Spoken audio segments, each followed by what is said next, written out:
What truly makes a person stupid? We naturally tend to think, oh, it must be a low IQ or maybe a lack of education, right? But stupidity isn't a lack of intelligence at all. Let's start with how people form these dangerous mental habits in the first place, looking at what we'll call the monorail mind. Think about how we consume information nowadays. People often absorb a tiny pre-packaged rail of thought from the internet. They hear something from somebody else, it's not even their own original idea, and they just lock onto it. They go zooming down this narrow path like a monorail. They narrow their focus to, well, this is exactly how the government works, or this is what people should be like, blah, blah, blah, completely ignoring the massive, complex reality all around them. They're just going zoom, straight ahead, because they are so absolutely certain they have the answer.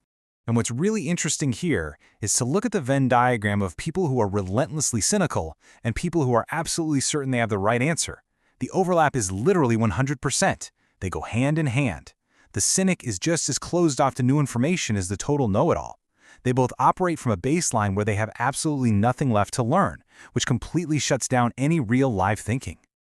Getting back to the ancient world, which is the foundation for so much of our modern psychology, the Greeks actually understood the unique danger of this rigid thinking better than anyone. They held this highly provocative view that more harm is actually caused in this world by overly certain, incompetent, stupid people than by intentionally evil people. Let that sink in for a second. Why?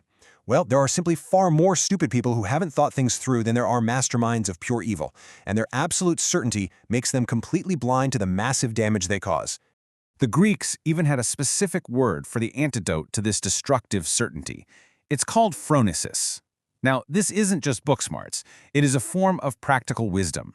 It's that essential skill you use to navigate life's ambiguities, to balance different kinds of people, and to actually get things done in the real world, without just rushing blindly down a monorail of dogma. Now, what happens when this lack of practical wisdom, this lack of phronesis, infects leadership and grand strategy? Well, the cost to that kind of hubris is terrifying. Without taking any political sides today, we can see over and over throughout history that when leaders are absolutely certain they have the answer, they bypass critical thinking entirely.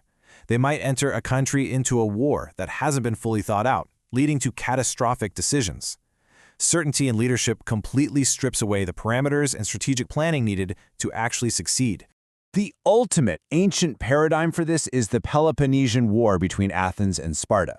The great historian Thucydides wrote about how Athens was in its golden era, but then hubris set in. Leaders became absolutely certain that an invasion of Sicily would be incredibly easy and would finally destroy Sparta. But it wasn't thought through.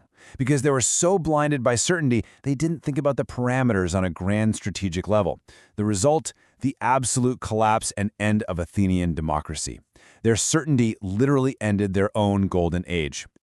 So, how do we fix this in our own minds today? Let's jump exactly 200 years into the past, to the brilliant poet John Keats, who found a creative solution by looking at William Shakespeare. Keats coined a brilliant concept called negative capability. At its core, it's the absolute essence of real creativity. It's the rare ability to hold two apparently contradicting thoughts in your head at the very same time without instantly grasping for a neat answer and without passing immediate judgment. It's being able to tolerate ambiguity and say, life isn't just this or that, it's kind of both at the same time. Keats developed this idea to explain why Shakespeare was such a genius. His characters are so realistic because they aren't just flat, predictable stick figures on a monorail, they're highly complex human beings. Shakespeare possessed the negative capability to entertain two things about a character at once. They could be incredibly evil, but also have a profound strain of goodness inside them simultaneously. Accepting that kind of complexity, that is real live thinking. Finally, we can actually modernize this poetic idea of ambiguity with a concept borrowed straight from physics, which we're calling cognitive superposition. Just like in quantum physics, where particles can exist in multiple states at once, cognitive superposition is the mental practice of keeping ideas in a state of multiple possibilities. You intentionally delay the collapse of those possibilities into a single, rigid certainty. You let the ambiguity sit there, evaluating it, before you finally decide to collapse it down and make a choice. If you want to dive deeper into this actionable framework, I highly recommend a book called The Possibility Principle. It takes these exact concepts from physics and applies them directly to our day-to-day psychology. It's a fantastic look at how to break that habit of rushing toward the comfort of an absolute yet highly stupid, certainty. Definitely worth checking out. So the crucial point to take away is a challenge for you. Are you currently trapped on a monorail of certainty, comfortably speeding past the truth, or are you ready to embrace the complex superposition of reality? Cultivating phronesis, that practical wisdom, means leaving the comfort zone of knowing it all. It requires you to tolerate the ambiguity of real life and actually think deeply. Will you cling to the dangerous illusion of having all the answers, or will you dare to navigate the brilliant ambiguity of life? I'll leave that for you to decide. Thanks so much for joining me, and I'll see you next time.